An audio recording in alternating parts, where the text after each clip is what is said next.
ngày nếp ba cái này lá bông ôn cứแบบប្តីថាប្តីប្រពន្ធចង់ញ៉ាំផ្អកត្រីយើងចង់ទៅបងសណាញ់នៅស្រះយើងដល់ពេលប្តីថាអត់អីឯពុនកុំភ័យថ្ងៃហ្នឹងថ្ងៃសៅរ៍អាទិត្យគាត់អាចធ្វើឲ្យបានប្តីក៏កាន់សណាញ់ទៅវប្រពន្ធក៏យកធុងនេះបងប្អូនចាប់ផ្ដើមលើកមកហើយ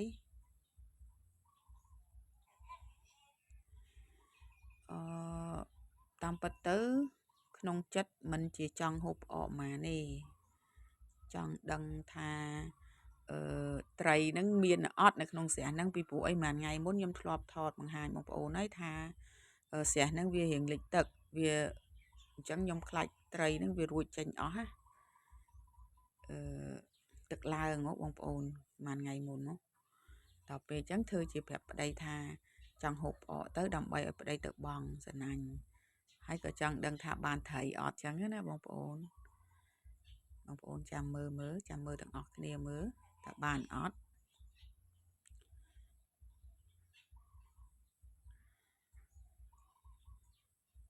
នេះបងប្អូនក្នុងស្រះហ្នឹងខ្ញុំចំត្រីចម្រុះបងប្អូនគឺខ្ញុំត្រីអីក៏ខ្ញុំដាក់ដែរនិយាយទៅជួនណាបងប្អូនយើង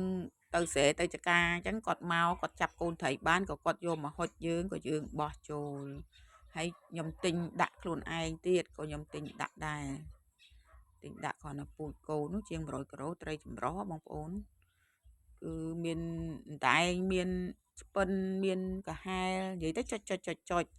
គឺដាក់ត្រីគ្រប់មុខទាំងអស់ជាពិសេសត្រីរ៉ស់ខ្ញុំបានទិញដាក់ទៅប្រហែល8ក្បាលប៉ុន្តែបងប្អូនអូយឥឡូវកោតកូនច្រើនណាស់គឺខូចឲ្យព្រិចក្នុងទឹកខ្ញុំគិតថាឆ្នាំក្រោយទៀតនឹងលែងមានត្រីពពួកអស់នេះទៀតហើយខ្លាចជាអាចទៅចូលតែត្រីរ៉ស់ហើយព្រោះឃើញកូនច្រើនណានេះបងប្អូនតាមកសណាញ់ណាបងប្អូនបានឡើងមកធុងស្ពេត្រូហើយថ្ងៃហ្នឹងខ្ញុំឲ្យគាត់បងឡើង2សណាញ់ណាបងប្អូន2សណាញ់បាន2ធុងស្ពេត្រូបើថ្លឹងទៅវាជិត20គីឡូ9-10គីឡូម្យ៉ាងដែរបងប្អូនគឺយើងរស់នៅបែបទីក្រុងផ្សេងរស់នៅបែបជនបទផ្សេង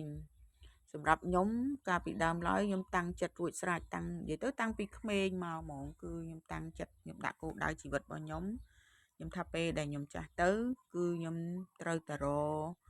ដីធ្លីណាមកកន្លែងដើម្បីទុកសម្រាប់ថាចាយវាយពេលដែលខ្លួនឯងចាស់ទៅបងប្អូនអញ្ចឹងឥឡូវសេចក្តីប្រាថ្នារបស់ខ្ញុំចិត្តបានសម្រេចហើយនិយាយទៅយើងមិនទាន់ថាបានសម្រេច 100% ព្រោះថាបើដីយើងអាចរកបានហើយយើងមានចំត្រីយើងមានចំសត្វមាន់សត្វទាសម្រាប់នៅពេលដែលចាស់ទៅយើងអត់អាចរំពឹងកូនបានរហូតណាបងប្អូនព្រោះកូនក៏គាត់មានការងារធ្វើគាត់មានគ្រួសាររបស់គាត់ចិញ្ចឹមគ្រួសាររបស់គាត់រៀងខ្លួនអញ្ចឹងគាត់អត់អាចនៅជាមួយយើងបានរហូតទេអញ្ចឹងជាធម្មជាតិរបស់ខ្ញុំគិតតាំងពីយូរហើយគឺបែបហ្នឹងហើយខ្ញុំក៏សម្រេចចិត្តមករស់នៅបែបហ្នឹងណាបងប្អូនគឺនេះបងប្អូនឃើញទេគាត់ថេងដែងនឹង1គីឡូ4ខាំបងប្អូនហើយយើងមករស់នៅទីហ្នឹងគឺដំបូងវារៀងលំបាកតិចបងប្អូនគឺមានអារម្មណ៍មួយថាអើយមិនដឹងជាអាម៉េចអាម៉ាហើយទេមកនៅផែជាខ្ទង់3ខែទៅ4ខែដំបូងនឹកផ្ទះអើយនឹកចង់ទៅផ្ទះវិញឯងតែដល់ពេលនៅយូរទៅយើងស្គាល់អ្នកភូមិបងប្អូនហើយណាមួយយើងអត់ឲ្យខ្លួនយើងទៅនេយើងមកធ្វើការដាំដុះចិញ្ចឹមសត្វចឹងទៅបងប្អូននេះបងប្អូនឃើញទេចាក់ទៅឡើងមកចាន់ដែក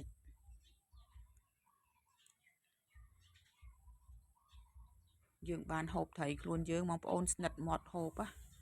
ចង់និយាយថាវាអត់ធំដូចតែយើងទិញត្រីគេបងប្អូនខ្ញុំទិញត្រីគេខ្ញុំមានអារម្មណ៍ថាធំឆ្អាបអីមិនដឹងនិយាយទៅមិនដូចត្រីខ្លួនយើងទេត្រីខ្លួនយើងនិយាយទៅមួយអាទិត្យអីបើខ្ញុំឲ្យចំណីវាម្ដងវាស៊ីតែស្មៅស៊ីតែស្លែអីនៅក្នុងស្រះហ្នឹង ចឹងសាច់វាមានអារម្មណ៍ថាណែនហើយផ្អែមឆ្ងាញ់ទៀតបងប្អូនមើលបងប្អូនមកចាន់ដែកហ្នឹងពេញព្រាបវាបងប្អូនខ្ញុំធ្វើផ្អកខ្ញុំថ្លឹងទៅបានចំនួន6គីឡូបងប្អូនធ្វើទៅបាន6គីឡូតែខ្ញុំយកមួយចំនួនខ្លះទៅខសម្រាប់ហូប2 3ថ្ងៃចឹងណាបងប្អូននេះគឺផ្អកខ្ញុំចិត្តបានសម្រេចហើយតិចទៀតខ្ញុំនឹងបង្ហាញពីរបៀបចាវផ្អកទៀតបងប្អូននេះបងប្អូនត្រីនេះខ្ញុំធ្វើផ្អករួចឲ្យហើយបងប្អូនស្រាប់តែឃើញត្រីនឹងនៅមួយទៀតបានន័យថាមួយនឹងវារួចចេញមកបងប្អូនហើយមួយនឹង1គីឡូ2ខាំបងប្អូនរួចមកយើងអត់ដឹង